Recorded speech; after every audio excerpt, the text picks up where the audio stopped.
What's up everyone, how's it going? So today what I want to do is I want to show you how to make click tracks in Ableton. A lot of worship teams are moving into using click tracks because they're a great way to sync up your band, and they let you use loops because you're going to be synced up to the same BPM that the loop would be running at. So I'm going to show you 3 different ways on how to make click tracks in Ableton. I'm going to go ahead and open up Ableton, get that ready to go. I'm using Ableton Live Lite, which means any version of Ableton that you have, you can use these methods because this is the cheapest form of Ableton that they have. So when you open up Ableton for the first time, you're going to see that you have 2 MIDI tracks and 2 audio tracks on the left, and over here you'll have a reverb bus, a delay bus, and your master tracks. Alright, so look at master tracks as different songs. So number 1 is song 1 in our set, number 2 is song 2, and so on and so on. Alright, so before I show you how to make a click track in Ableton, what we need to do is first tell Ableton some information. Ableton needs to know things like what BPM are we wanting this click track to go in? What time signature do we want that to go in? I'm going to show you how to do that. So the first thing we're going to be doing is we're going to edit all of that information right here where our different songs are. Alright, so the first thing I want to do is I want to click and I want to drag this out. I want that to be as big as possible so all of my information can be seen easily and it's not packed up into a tight corner and I can't really see what's going on. Alright, so if we click right here where it says 1 and we double click, we can go ahead and rename that. Alright, so I'm going to name that, let's just make it Lion and the Lamb. Alright, and so we've named it now. We can double click again and you'll notice there's launch tempo and launch time signature. If I hit launch time signature and I edit that to 4/4 and hit enter, now Ableton knows that song is going to be played at 4/4. So I'm going to do the same thing with the tempo. I'm going to change it to 90 BPM. I'm going to hit enter. And so now Ableton knows, hey, at 90 BPM at 4/4 whenever I hit play right here. And if you go up right here to where all of Ableton's master information is set up, you see this part where it says 120?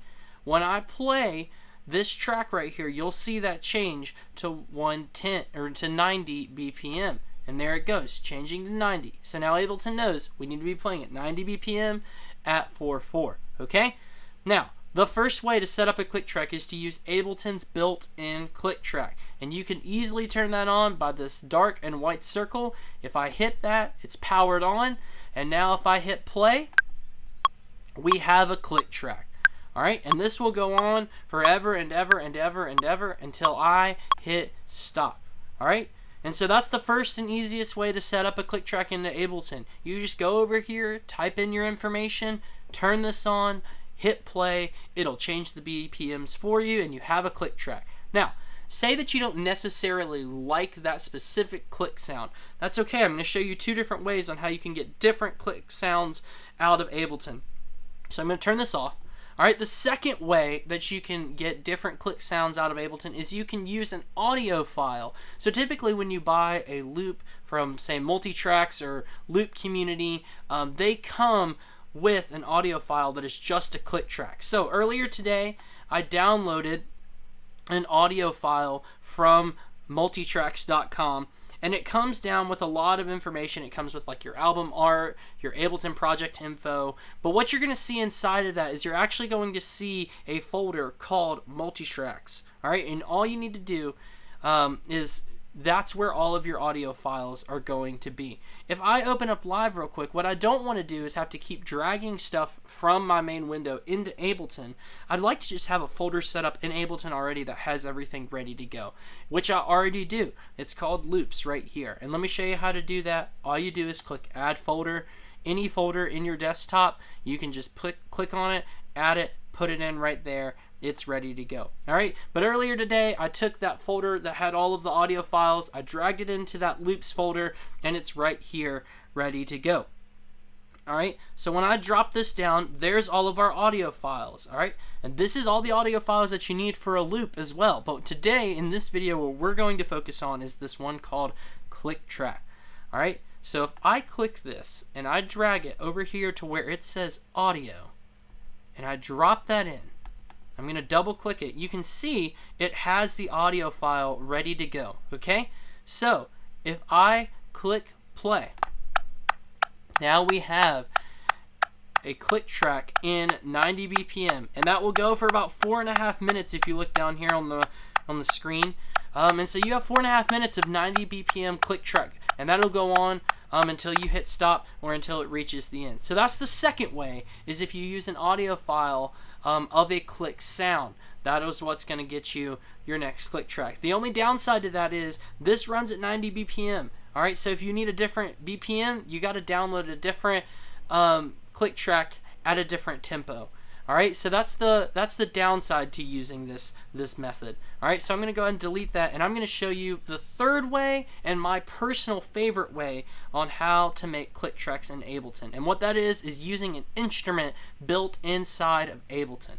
All right, so we're actually going to go over here to this MIDI track right here, and we're going to highlight it, okay? And right here, we're going to go over to where it says drums. And here's all of your different drum kits that Ableton comes in pre-built. What we're going to go is we're going to look for the one called percussion. I'm going to double click on that, and it's going to load that into this instrument section right here.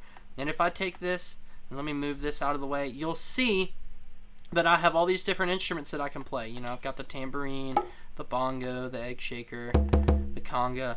And so what you can do is you can listen to the different sounds that it has. You know, I personally like, that one sounds pretty good. All right, so what we're going to do is we're going to make a click track using that sound. And this is how you do it. Right here in this dark square, if you click right here and you double click, you'll see where it says Insert MIDI Clip. So if I hit Insert MIDI Clip right there, let me drag this up out of the way real quick. Sorry about that.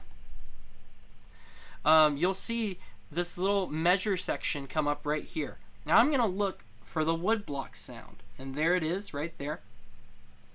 And you'll see different little gray squares. There's one, there's one, there's one. These are 8th note subdivisions, all right? So if I double click right here on the one, it'll play a woodblock sound on the one beat, all right?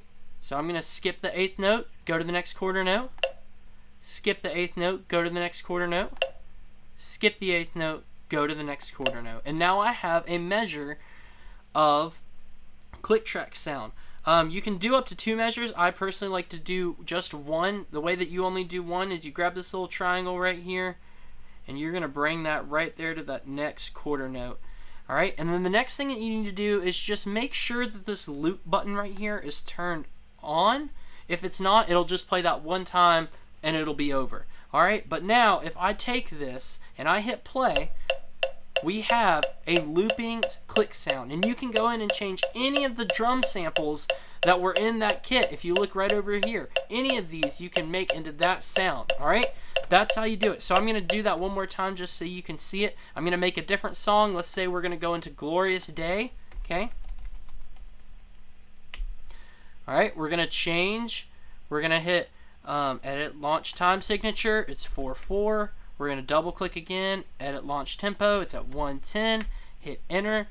All right, it's already set up to be that percussion drum sounds, so we're going to go right here and hit insert MIDI clip. You double click and then hit insert MIDI clip. All right, find your woodblock sound, double click, skip the 8th note, double click, skip the 8th note, double click, skip the 8th note, double click.